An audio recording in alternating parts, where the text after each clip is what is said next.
तो दिल्ली बम धमाके में भले ही आतंकी उमर सुसाइड ब्लास्ट में मारा गया हो, लेकिन उसके बाकी सुरक्षा एजेंसियों की गिरफ्त में आ गए और उनसे सुरक्षा एजेंसियों की पूछताछ में एक के बाद एक बड़े खुलासे हो रहे हैं। अब यह पता चला है कि यह आतंकी कश्मीर में गाजा जैसे हालात बनाना चाहते थे। जैश ए मोहम्मद का यह आतंकी मॉड्यूल गाजा के हमास आतंकी संगठन से प्रभावित था और अब यह बात भी सामने आ रही है कि जम्मू कश्मीर में सक्रिय आतंकियों को भी इस टेरर मॉड्यूल का समर्थन मिल रहा था।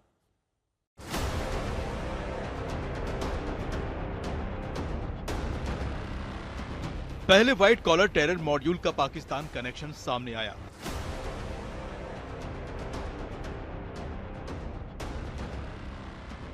जैश की साजिश का पता चला।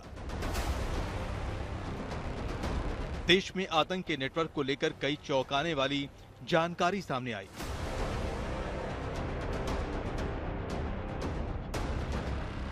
अब आतंक की जाल को लेकर जो नई बात सामने आई है, उससे साफ है कि ये साजिश पाकिस्तान से रची जा रही थी।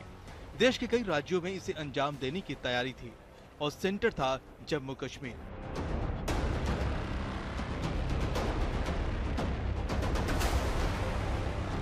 क्योंकि जांच एजेंसियों को पता चला है कि जम्मू कश्मीर में 131 सक्रिय आतंकी हैं, जिसमें से 9 स्थानीय हैं।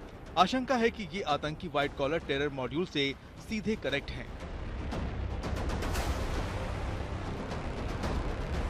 ये जानकारी इसलिए भी बेहद अहम है क्योंकि जम्मू कश्मीर में हमास जैसे साजिश का पता पहले ही सामने आ चुका है।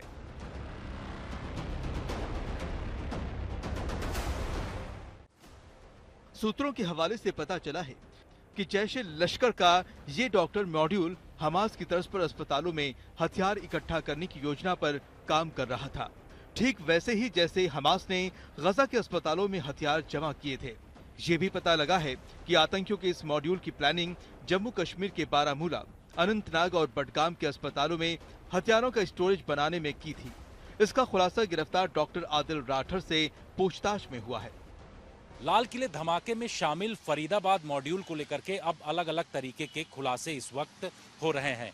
जिस तरीके से हमास की स्टाइल रही है कि अस्पतालों में हथियारों को छिपाना, उसको स्टोरेज के तौर पर उन अस्पतालों में उन हथियारों को रखना, क्या उसी तर्ज पर ये लाल किला ब्लास्ट के जो जैश के आतंकी रहे हैं वो भी इसी तरीके का इस्तेमाल कर रहे थे? इन तमाम चीज़ों की तफ्तीश जो है जांच एजेंसियां इस वक्त कर रही हैं, क्योंकि जिस तरीके से आदिल राठर के पास से वहां उसके लॉकर से गन मिली है, इसके साथ साथ विस्फोटक सामग्री मिली है, इन चीज़ों की छानबीन एनआईए के द्वारा भी किया जा रहा है। हालांकि एनआईए अब आदिल राठर से पूछताछ कर रही है। जांच एजेंसियों को आशंका है कि जैश के इस टेरर मॉड्यूल को लगातार किसी न किसी रूप में टेक्निकल सपोर्ट भी मिल रहा था। इस एंगल से भी जांच को आगे बढ़ाया जा रहा है। डॉक्टरों के आतंक वाले इस गैंग की हमास जैसी प्लान का पता उमर के बेहद करीबी जासिर बिलाल की गिरफ्तारी के बाद भी चला था।